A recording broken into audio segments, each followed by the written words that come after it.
papers. We're very excited to have New York's first ever chief analytics officer. And the brains behind the operation. Yeah, that's who that is. Couldn't have said it better myself. How you doing? My name is Mike Flowers. I'm the city's first chief analytics officer. I'm also a recovering attorney, so I apologize to a certain degree if I get a little verbose. But you know, I'm just going to give you a rundown on what my office does. So, what we are, the mission's very simple, right? It's take our data, our information, and do something useful with it. So, as you saw from the gentleman who preceded me, governments put out reams and reams of information. Wouldn't it be nice if we actually used it to do something? So there are various city agencies at various stages of doing things with their data. The police department, for example, is a very data-driven agency. So is the Department of Finance to a certain degree, but then you have other agencies that, you know, somebody made a reference to a floppy disk. In fact, a couple of weeks ago, Ben and I were over at an agency I don't want to name that actually had like the really old school floppy disks that were floppy. Right? So, you know, it's a challenge to a certain degree. However, you know, that was the mission that was given to me. So I started in December '09. I spent about 10 months on the job before I hired my first analyst, which was Ben. And I hired Ben primarily because he was a giant Yankees fan, a big fantasy baseball advocate. And he had won his fantasy baseball league 3 years in a row, and apparently his league kept changing the rules because he was so good at it, and he kept beating the system. So I thought, okay, I would like to hire this guy. Because at a minimum, even if we didn't pan out, I'd have somebody to talk to. So anyway, and we got started on some really old computers, at least relatively speaking, and you know, our big data tools, Microsoft Excel. And moreover, nobody, and the VLOOKUPs therein, and then nobody really understood what we were up to, to be perfectly good. Which was good, though, at the end of the day, because we get to fly under the radar. So, you know, you know, the data in New York City, thanks in large part to Mayor Bloomberg, you know, as I said, it's in varying degrees of usability, but the way we were using it, it was perfectly fine, right? It was serving the goal, and I'll get to those goals in a minute. Solid support, starts at the top. The mayor wanted to do this, right? The mayor, under the charter of the city of New York, is an exceptionally powerful actor, and we have a mayor who is willing to exercise the full authority granted to him by that charter. Moreover, the agency heads and the deputy mayors that he appoints are the same way. We want to be evidence-based. We want to be driven by reality and not by politics. And working a long enough time in city government, you understand that it used to be a system where a city councilman would make a phone call and say, inspect there instead of there, and that would actually happen. Now, all we do is take those requests will come. I mean, human beings are human beings, but now we can triage them to a degree and say, well, you know what, there's no risk there, so we're not going there, right? They'll be at least looked at. And so that's, you know, that's why we have such good support, and they also, those people are my clients, right? The mayor's the client, Commissioner Kelly, Commissioner Casano of the fire department, Bob O'Mandry of the buildings department, et cetera, et cetera, et cetera. Those are my clients, right? Those people are there who we are set up to serve, and they're great because they want to get better, right? So if we tell them the cold hard truth that X isn't working, they want to know that. You'd be surprised how often that doesn't happen, right? So they want to know, and that's great. That's a great client. And then finally, you know, because we're client-driven, we're exceptionally pragmatic, right? I really don't let the perfect be the enemy of the good, in large part because we could never get perfect. But, you know, what I'm interested in is actionable insight. So it's one thing, for example, to come up with something really clever that tells me, you know, I don't know, on a foggy day, things will be a certain way, you know, with car dew or something, right? I don't care. Right? What I do care about is that if a certain thing correlates with a bad outcome and we have prophylactic resources to prevent that, that's good. I can act on that. Right? So, when we first started, it was a catastrophic failure, I would say. The initial project focused on financial crime. I'm a former prosecutor focusing on financial crime. So I went home. It seemed comfortable to me. I figured we could come up with some way to use the data that we generate to get ahead of fraud. Fraud usually is detected well after the fraudulent event when the money's gone and the people are gone. So the thought was maybe we can use the information we know about the event beforehand to get a little more proactive about it. Now, I'm not talking about, you know, pre-crime. What I'm saying is fraud, and then a day later, right? So, and then Ben commenced a qualitative and quantitative analysis of about 150 mortgage fraud cases in New York City. We came up with various metrics that we felt comfortable with. For example, if Ben's out there selling property and he's dead, that is a fairly decent sign that something may be afoot. You guys sell property back and forth to each other 7 or 8 times in a 6-month time frame, and then there's a fire. Things like that are very commonsensical that by themselves, by the way, don't necessarily mean fraud. So we were using this as a triage tool. Our concept here was directional only. Take a look at this set of this giant set, right? And in this case, mortgage fraud is about $400 million a year in the city of New York. But that's not then because the total overall property turnover is about 1.25 trillion, right? So anyway, so we did 6 months of that, worked out, in the sense that we felt good about the product we were delivering. We were surfacing that back to the DA's offices. There's 5 of them, they're separately elected, and it went nowhere, right? And the reason it went nowhere is my own fault. I forgot what it was like to be a DA, right? It's not like they're hurting for work, A. And B, there's a lot more that goes into the charging decision than simply the evidence, right? Like, maybe Ben had 10 kids, so we'll work something out. But the other part of this is to remember is that mortgage fraud is primarily the victims of banks. Doesn't seem that way generally from the press around it, but it's mostly banks that take the hit, and banks aren't really all that interested in coming forward and saying they got defrauded. So they're tough victims. They're not very cooperative. There was one district attorney's office that almost had to get a contempt of court proceeding issued against a large bank here in New York City simply to file an affidavit admitting that $400,000 was swayed. So that's why it never went anywhere. However, the fact was it was a good failure. We learned a lot. We got our arms around what we knew about our properties. So then we pivoted, right? And we pivoted to fire. The crosstab changed from mortgage fraud to fire. And the reason it changed, again, we are the government. There were these 2 nasty stories, and nasty fires, one in Brooklyn and one in the Bronx. I don't remember which one was the Bronx first.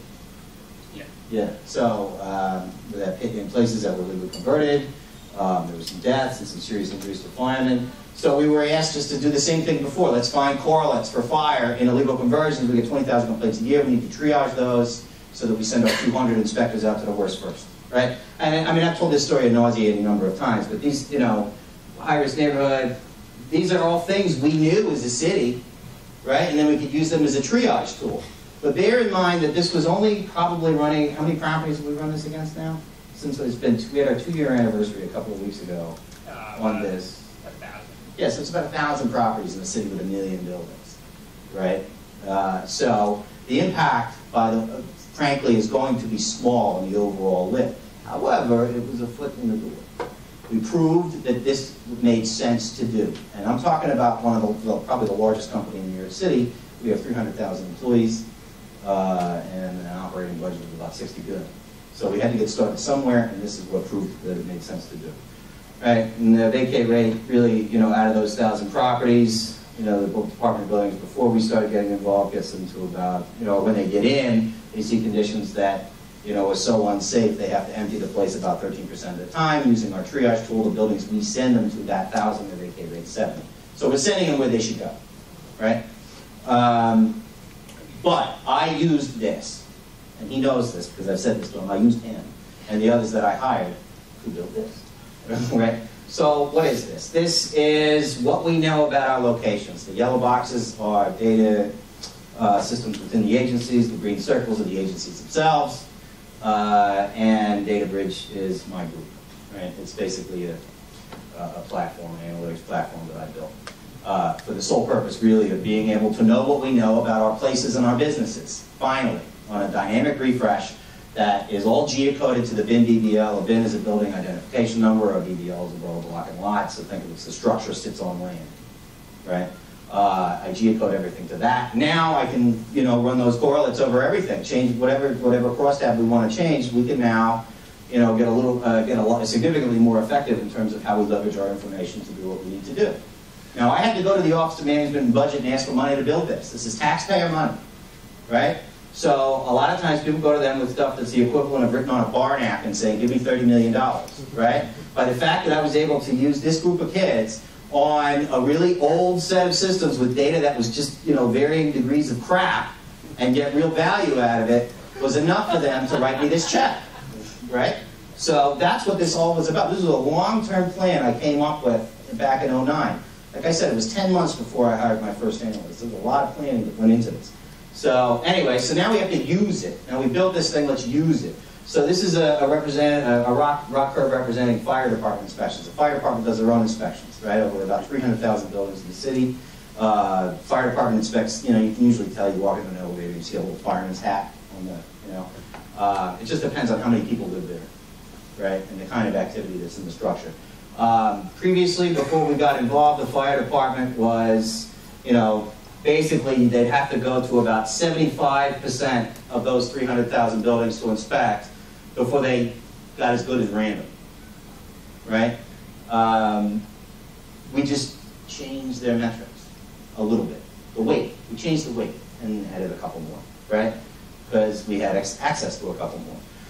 But by change the weight, I mean the way they came up with the weighting system, they had a focus group. They had a bunch of very experienced people, very experienced firefighters sitting in a room and saying, oh yeah, that sprinkler system, that's about 10%. Right?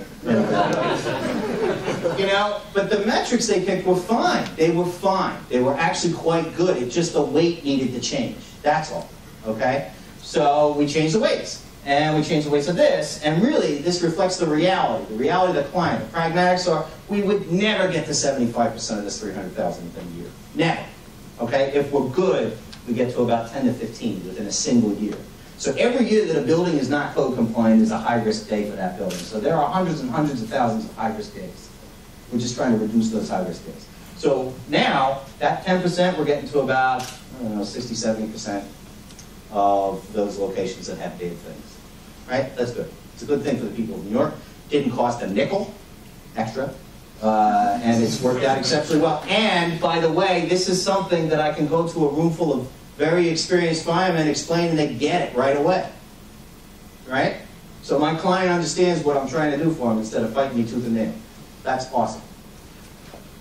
So this is the look what happens part. This is what the old model took you to. This is what fire looks like in New York City and the structures that I talked about, right? Larger than 1 and 2 family structures. There's about 650,000 1 and 2 family structures in the city of New York.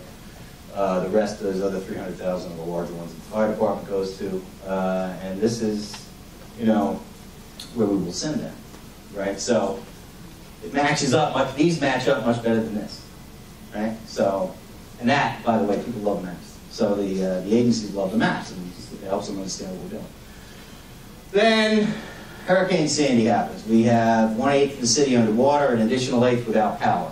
The mayor wants to know what's going on out there, right? A lot of people came forward, wanted to help. The city of New York wanted to help. We had a bunch of people who were just lining up, right? City workers who were doing X, Y, or whatever, lining up to hand out, you know, assistance to the people that were in trouble, especially down in, you know, the most affected parts of Queens and Brooklyn. But really, what we needed to do was understand what's going on out there. And because of our experience in understanding the different ontologies, the interpretations that are required behind those little data points at each agency, which is really, really important when you start using, you know, city data, you have to understand the logistics behind the generation of that data point, what it really represents, to leverage it the way at least we're leveraging it. Anyway, this was Ben. This is Ben's product, right? And another analyst who I couldn't bring with me tonight. But, you know, the total universe of affected properties by tax, parcel, building, residential units, customer accounts. Customer account is Con Ed and LIPA, right? Rapid Repair was a program that we put in place based on this data that was designed to allocate federal, state, local money specifically towards getting people back into houses quickly, just by repairing the place, right? It was quantitatively driven and exceptionally effective. I mean, 8.5 million, in a city with 8.5 million people and 1 million structures, and 1/8 of it is underwater, and we managed to get people back in their houses exceptionally quickly. We employed armies of contractors and armies of inspectors to go out to the places they needed to go to. We needed to steer them where the worst was to the worst first, and we used the same data nucleus that I just described to do this. So. Then finally, that same nucleus of data, that property-based, location-based data is driving a lot of other things, right? And the other thing I kind of want to note about Sandy is that Sandy was also, previously I was kind of picking off agencies one by just doing proofs of concept and then having them roll it into larger projects. Sandy was really kind of a coming out party for this approach in government, at least within the city, so within city government. So now, you know, everybody was like, oh, can you do that for us? Can you do this? Can you do that? So we were quickly actually kind of overwhelmed with requests. So Ben came up with a system that allowed us to take all of the Department of Buildings complaints, risk assess them, and get a better return. Like I said, every day that a building is not code compliant is a high risk day. So we want to get out to the most severe places faster, right? So the window of bad things closes a little bit. And we're doing this for the fire department, Department of Buildings, and housing preservation development. This, you know, housing preservation development cares about what's going on inside the house. It's quality of life, right? And 911. So this was recently in the press a lot. City has a new 911 system. We're rolling out parts of the new 911 system. It's been a multi-year effort.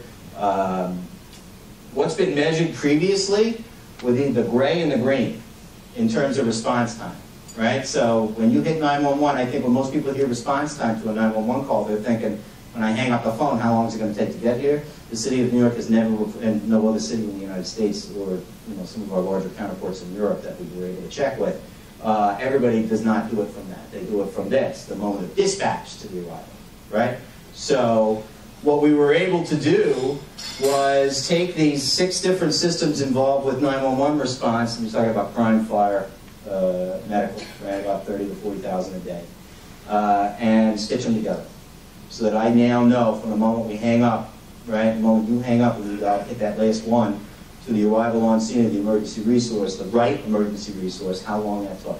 Why is that valuable? Because you're going to squeeze 911 time short of hiring more people 2 ways. One is to have them blow every red on their way to the emergency, which will probably generate its own 911 incident, or tweak the back end, right? Change the script up a little bit, and we're already doing that now. So now we can, you know, isolate and identify outliers, both good and bad, recognize the good, because there are a lot of operators that kind of do things on their own, and it turns out that what the way they're doing is the way everybody should do it, and eliminate the bad. So that's, by the way, what I mean by this is these are strategic deployments of data, right?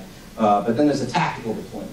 So this is a handheld device screenshot. We're basically going to start using our inspectors in the field are going to go out with all this wonderful city data, so that before they even knock on the door, they know everything about the place that the city knows.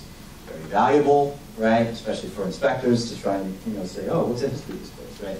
From maybe the Department of Buildings did X, Y, and Z, so when the HPD guy goes in, he actually can draw on that, right? And use that to look where he should look in a larger building.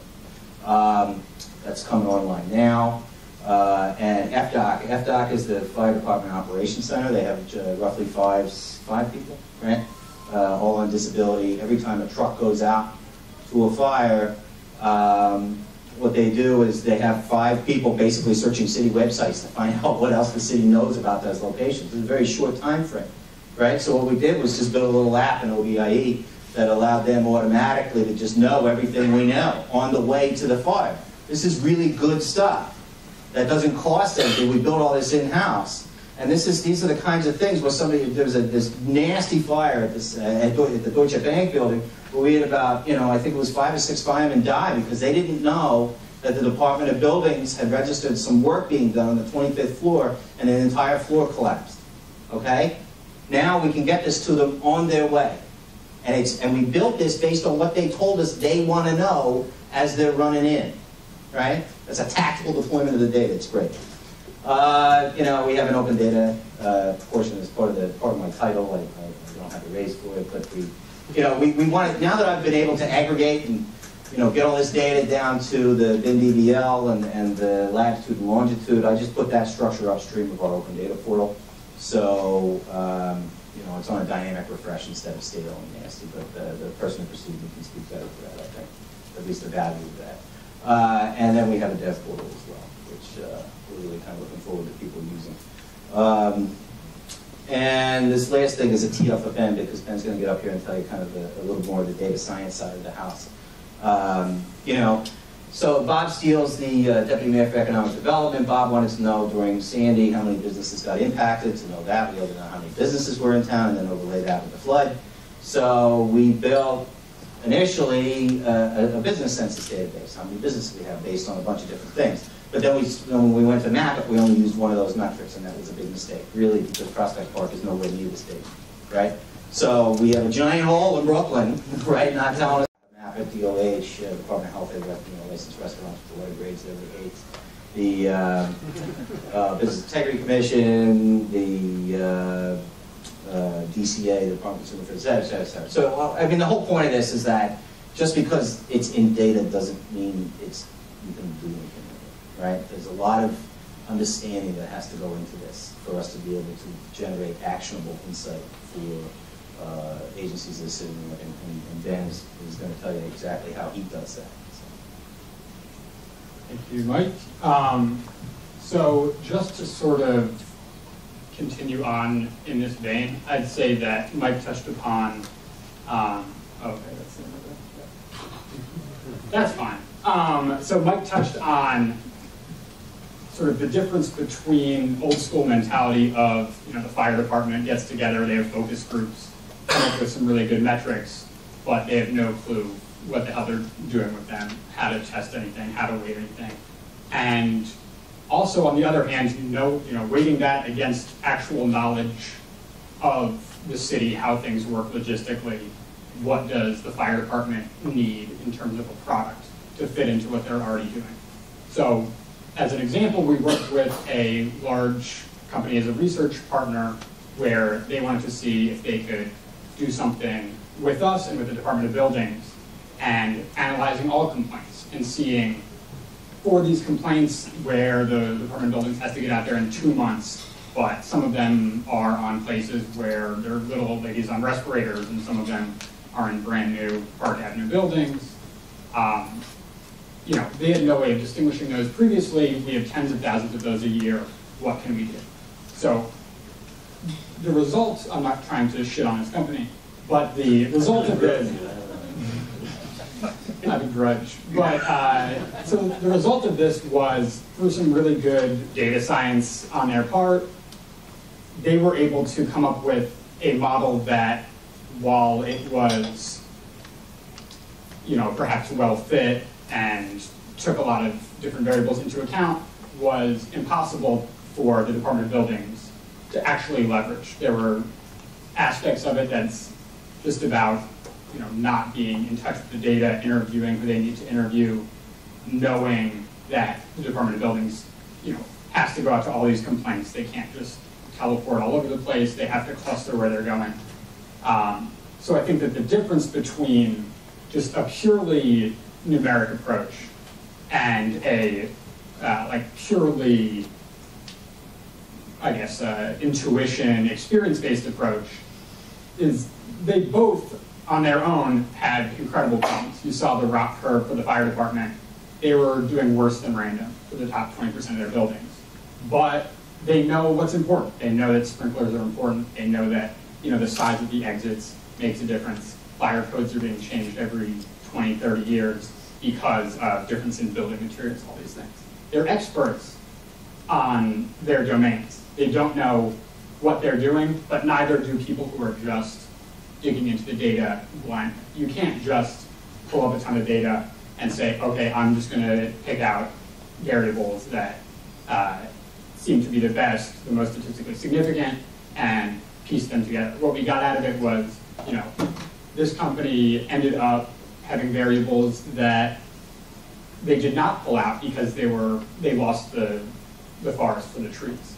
So, digging back into this, let's look at text of complaints. Does it say basement in it? And is the basement below ground and illegal to live in? Those are places that are dangerous. They're going to be vacated. But without some sort of middle ground between this heavy data analytics and actually, sitting down, going on inspections, digging into the data, and constantly questioning our assumptions, we really can't get to a place where we can move forward efficiently. For efficiency, you need the data science, and to actually move forward, to implement things, to get buy-in, you need to, first of all, talk with people on the ground, and second of all, understand exactly what their lift is. So what was the difference between what they gave us in terms of impact and what you delivered? Yeah, so I think that they ended up using decision trees, they got to the top 49% of complaints, gave them 58% of vacates and stop work orders, the really serious outcomes. And by just really breaking out some of, ours looked much simpler. Ours is like, is it referred by a DOB inspector, or is it from the public? Does the complaint mention a basement? Is the basement below ground? You know, what's the market value? How big is it? When was it built? Is there an attic? Is the attic complained about? So that versus these extremely complex things had about a 2.5 times increase in the return on investment. So I think we were targeting 25% of buildings, and we were getting 65% of outcomes. So that means that, you know, Department of Buildings also can't get to all these complaints right away. There's some that end up getting pushed back, and we've made it so that those ones at the end, you know, the 30% of complaints that end up getting pushed down the road, you know, maybe 8% of them, 8% of the bad outcomes are going to be there, so, versus 25% of the bad outcomes. Great, wonderful, thanks. So in the interest of time, I'm going to go directly to the, if you want to sit here. I'm going to directly open to questions from you guys. Just keep in mind, otherwise very witty questions. Hi, Corey Luskin, England and Company. I'm just curious if you have counterparts in other cities who are doing the same things and have you interacted with them? Yeah, I mean, when I first got started, that 10-month period, I called around. There's a gentleman out in Chicago who, unfortunately for Chicago, just quit, but who's a very, very close friend of mine as a result of us swapping ideas. And I know, so Chicago is one. I think, I mean, but the thing is, then Chicago's generating insight, but they haven't yet got to the stage where they get people to do something with it, right? There are also different challenges in Chicago than there are in New York. I think they have like 15 building inspectors. You know, I think a couple of other cities, I've been reached out to by a huge number of cities, and based on that alone, that tells me that there are varying degrees of doing this. I think most places are trying to get in a position of pushing their data out to the public first before they start playing around with this. But by the way, I would also note that I don't know of a single police department in a large city in the United States that isn't going in a ComStat model. So I think individual law enforcement and some public safety agencies in a lot of big cities are certainly doing things this way. The question is, are you leveraging what another agency knows on behalf of delivering your widget? And the answer to that is I think it's a very, very small number.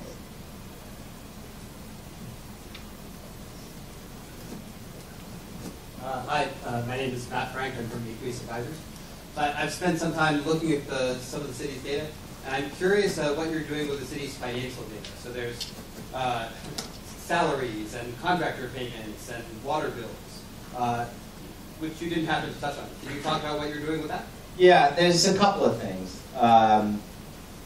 So there's something called Checkbook NYC that's coming out. That's a joint program we did with the controller, which actually says a lot since we have such a combative relationship with the controller. But it's really just you're trying to get hyper-transparent into our contract, right?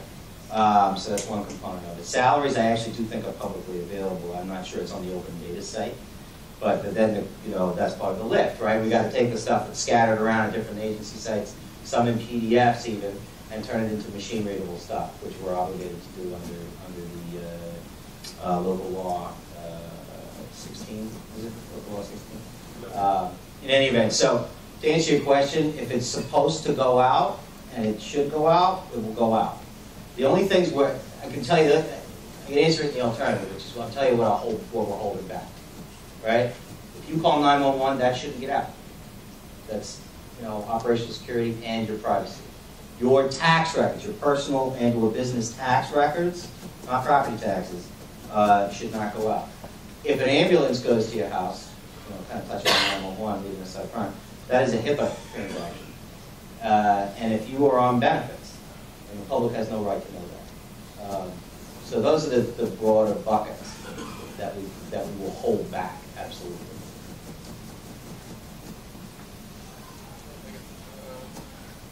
No, we already asked one.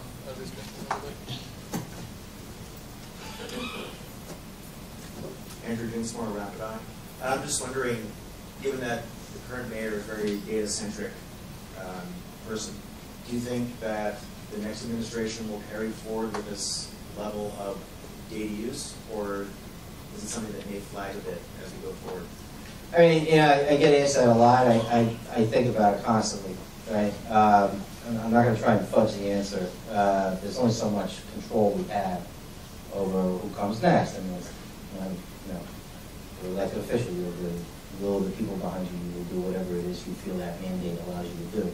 That said, there are certain infrastructures and practices that are embedded beyond the political realm, right? So a new mayor comes in, is probably going to be in charge of appointing about 1,000, 1,500 people, right?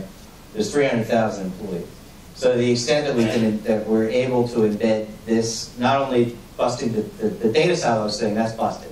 So somebody's literally going to have to throw money away to reverse that, reverse the fact that the fire department knows, what the buildings department knows, what the finance department knows, et cetera, et cetera, et cetera. So I don't see that structure going away. Moreover, the programs that we've built, the same things that were in my way when I first got started, the bureaucracy, are now in my favor because they're embedded in the practices of these battleship-sized agencies, right? So that's in favor of it. That said, do I think that, there are people who don't particularly care for transparency? Yeah. So I think to the extent that, and it kind of speaks to the gentleman who had the question before you, to the extent that we can blast what we do out to the public. That's why it was such a wonky move that people didn't initially understand why I was doing it, but the reason I put the platform upstream of our open data portal was because I want the people to hold us accountable, right? And I want you to hold the next administration accountable too. So we have about 3 minutes left, so time for either 2 quick ones or one. So then the lady in the back.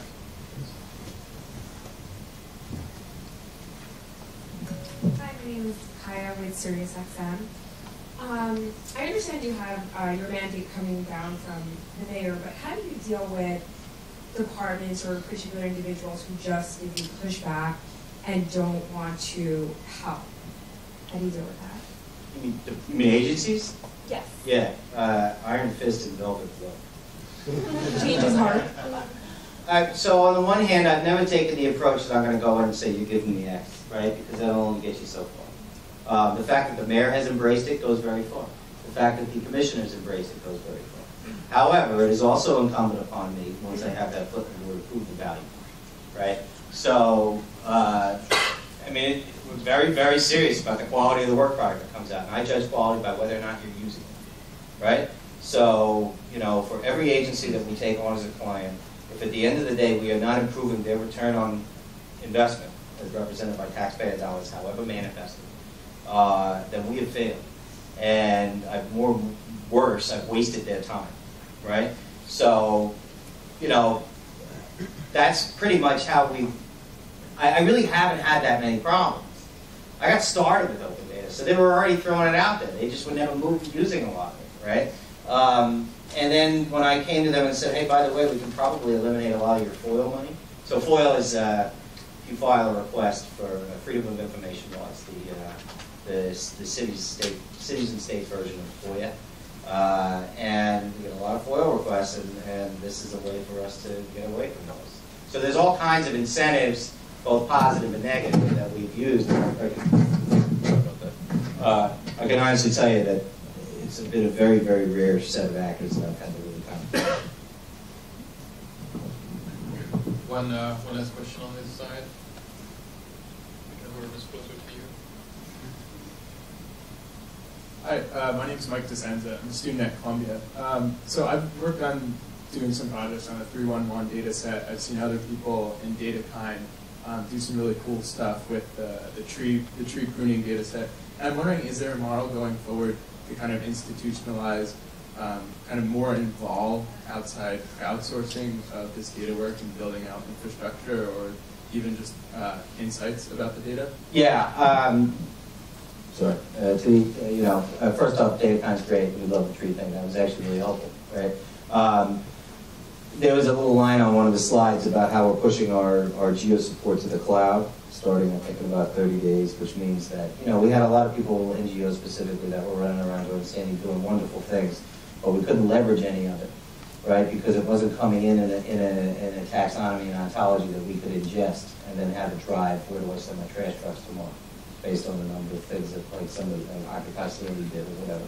So we got a grant from the eponymous named foundation, and we're going to use that to put the geo support on GitHub, in the hopes that people such as yourself will go out and come up with apps that will allow us to leverage what the citizenry is doing and knows more effectively. And then, you know, in terms of the data encyclopedia, we are feverishly working on a few because some of my best people are now leaving to go to grad school.